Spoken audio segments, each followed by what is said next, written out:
we're back down at the shed after last week's disastrous conclusion. I'll let you know in a minute where we're going to go. Mike's here today. Spencer couldn't make it, so it's just the two of us. The very first thing we did is we moved into another room just to give ourselves more room to work and less likelihood to do stupid things like we did last week. So our plan for this evening, we're going to start by using these 2x6s to build a little frame to hold our backboard off our playfield off the table, and then we're going to go ahead and start working on the playfield, putting on the pop bumpers and all the things that go on this playfield, building it up, adding the lights, doing all the things we were planning on doing anyway. As far as the back glass is concerned, our plan is to try and procure a replacement back glass either through eBay or one of the sites that do back glass restorations, and do our best to see what we can find.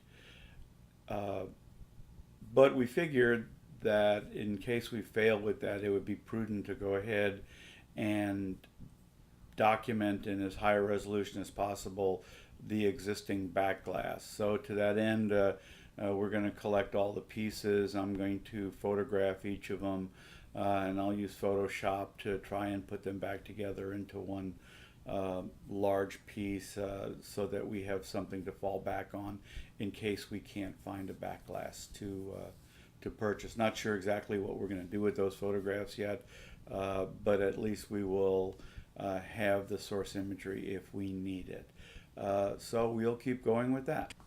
Here is a picture of the glass I collected last Friday and took home, washed in the sink with soap and water, dried off, and then pieced back together as best as I could with what I had available. And this picture is the glass that we just picked up tonight, sitting on a piece of cardboard. I'll take this home, wash it up, and add it to the other piece to see how much I have available, how much was completely lost. So we've knocked together a very quick 2x6 frame, some 2x4s down on the end, and then we stuck a couple of screws in the side just to keep it from sliding off the edge. It's not the best working surface, but it's better than what we had a few minutes ago. And so the next thing is to take some of that beautiful pink felt and line this edge right here with the felt so that when we turn the board upside down, it doesn't abrade on the finished surface. So we've hot glued the beautiful pink fabric on, and hopefully that will stay there. It seems to be fairly stable. A little trimming and we'll have the board up here and start working. Modifying one of the pop bumpers, we've drilled a hole so that the wires can come up through it. We've mounted it on the board. As is usual with these boards, and I don't know why it's usual, but the pre-drilled holes, where's my thing? The pre-drilled holes, like right there, are actually not the right spacing. They're a little bit off. This one's actually good. This one's just a hair off. This one was so far off we had to drill another hole because it was a good probably 1/16 of an inch off, and that would have never done it. So anyway, we mounted this one. We're going to turn it over. Mike's got the solenoid that pulls it down in the switch, and we're going to mount that on the other side just to make sure it all works before we continue on working on the rest of them. We ended up mounting this pop bumper on just to make sure that it would go on, it would fit, the switch nice and tight, the pop bumper's nice and tight. You can see down here, if I can get that in focus, the outer hole was the hole that was originally drilled in the board. The inner hole was the hole we needed to drill to get it to line up. So that's how far off that particular hole was. Like I said, the other ones are not quite so bad. I don't think I'm going to have to drill them out. So we'll see as we go. But we've decided that this thing is really filthy dirty, and we really don't want to put it back together this dirty. Plus, the switch bank, when this was in its original situation, it had 3 sets of switches there. I only need 1. So I need to take this bank of switches apart, remove all but the 1 switch I need, and get rid of the rest. And because we're going to do that anyway, we decided that we're going to change gears here, and instead of working on the table, we're going to grab all the switches that go on this board, and we're going to just sit down. We're going to start taking them apart and getting rid of the spare leaves on them and cleaning them up, and then I'm going to probably take them home this evening and run them through the dishwasher or something. No, I'm just kidding. I'll wash them up in the sink and get them all cleaned up and cleaned off with alcohol. And then next week we can go ahead and install all the nice clean equipment. So anyway, we'll be back to you while we're working on the switches.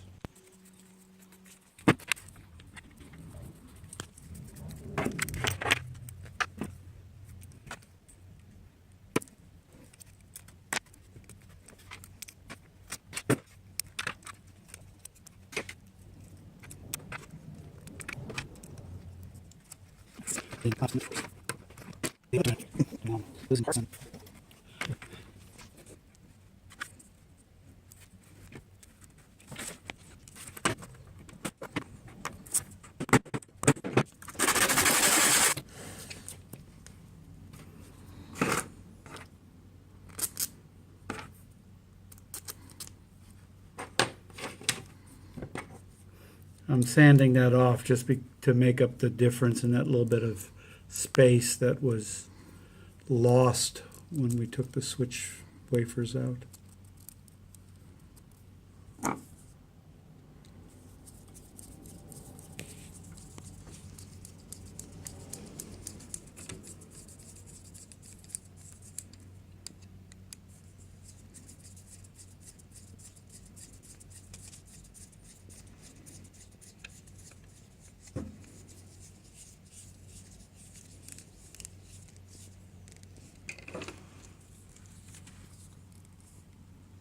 So there we go.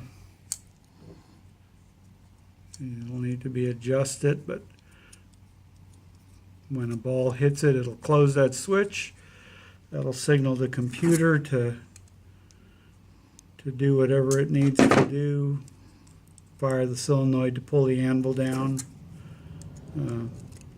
Anyway, these are all going to get polished up, cleaned up, washed and soaked in water, cleaned up. Contacts all get cleaned up.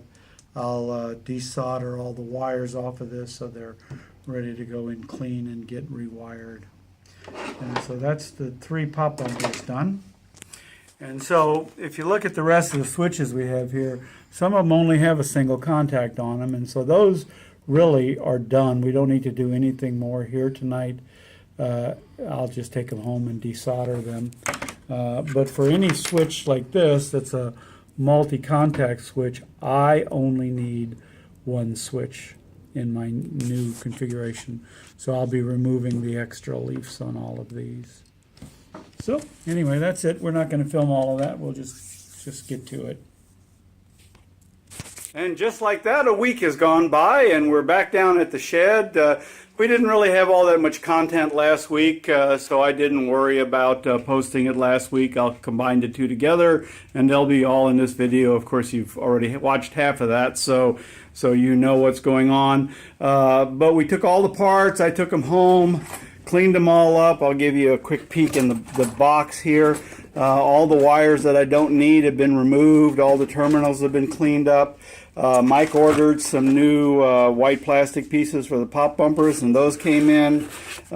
So we are ready to start mass reassembling, and we'll stop from time to time and snap a picture for you, let you see what it looks like.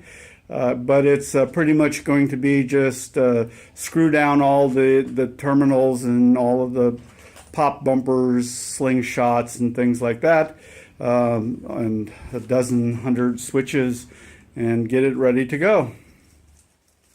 So moving along, we got a few things bolted on. We've got one of the slingshots mounted there. Mike's mounting the other one there. We got the 3 pop bumpers. This is just sitting here. When I cleaned this up this weekend, there were 2 sets of switches on here. There was one on the bottom, and it was used to detect that they were in series, and it was to detect that all 5 bumpers were down, or all 5 targets were down. And these are used to show you that the target has been hit. What I didn't realize when I was doing this was that these are momentary contact switches.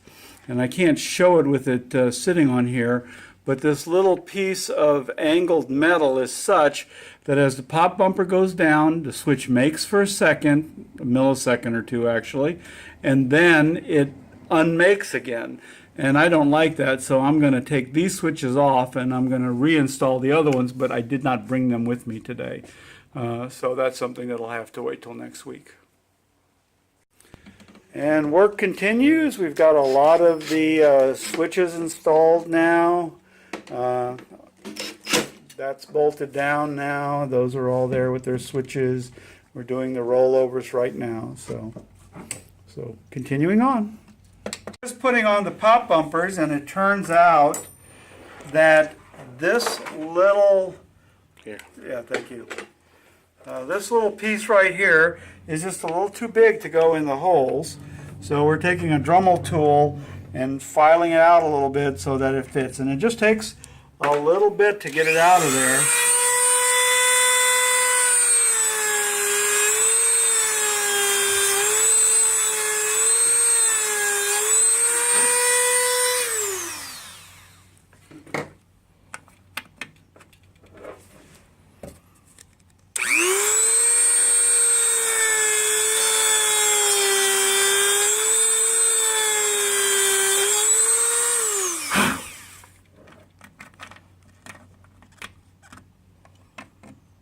A little more.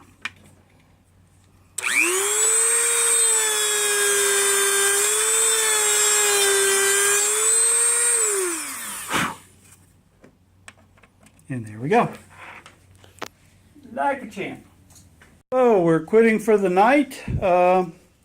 We just got a little bit farther. We managed to get the pop bumpers installed on the other side. Mike, you want to go ahead and flip that up a little bit so we can show them?